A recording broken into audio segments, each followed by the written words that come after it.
Sosok Nur yang diduga selingkuhan polisi Kompol D sempat ngaku istri, wanita muda usia 23 tahun. Seorang wanita muda penumpang mobil Audi hitam tipe A8 disebut-sebut sebagai selingkuhan penyidik Polda Metro Jaya Kompol D. Kabar dugaan perselingkuhan antara penumpang Audi hitam dan Kompol D dibenarkan oleh Kabid Humas Polda Metro Jaya Kombes Pol Trunoyudo Wisnu Andiko. Awalnya wanita muda tersebut sempat mengaku sebagai istri Kompol D. Dirinya dan sang sopir bahkan juga membantah telah menabrak mahasiswi asal Cianjur, Selvi Amalia, hingga tewas. Lantas siapakah sosok wanita penumpang mobil Audi hitam A8? Dilansir laman YouTube Tribun News, wanita penumpang mobil Audi hitam A8 tersebut bernama Nur.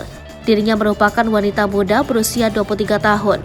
Nur mengaku sebagai istri dari seorang penyidik Polda Metro Jaya Kompol D yang sedang menangani kasus pembunuhan serial killer supranatural Wawon CS. Nur bahkan disebut-sebut sebagai istri kedua dari Kompol D. Saat dikonfirmasi, Nur membantah dirinya menerobos iring-iringan mobil pejabat kepolisian. Nur mengatakan atas izin dari suaminya, mobil yang ditumpanginya ikut dalam iring-iringan rombongan Polda Metro Jaya yang akan melakukan pengembangan kasus pembunuhan Wawon CS di Ciranjang.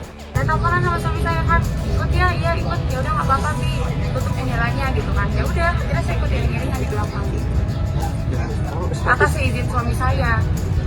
Terkait mobil Audi hitam, Nur menyebut mobil tersebut bukanlah miliknya, namun milik sang suami. Nur pun mengakui baru menggunakan mobil tersebut 3 kali. Selain itu, Nur mengaku tidak mengetahui secara pasti terkait dengan mobil tersebut. Dirinya hanya menggunakannya.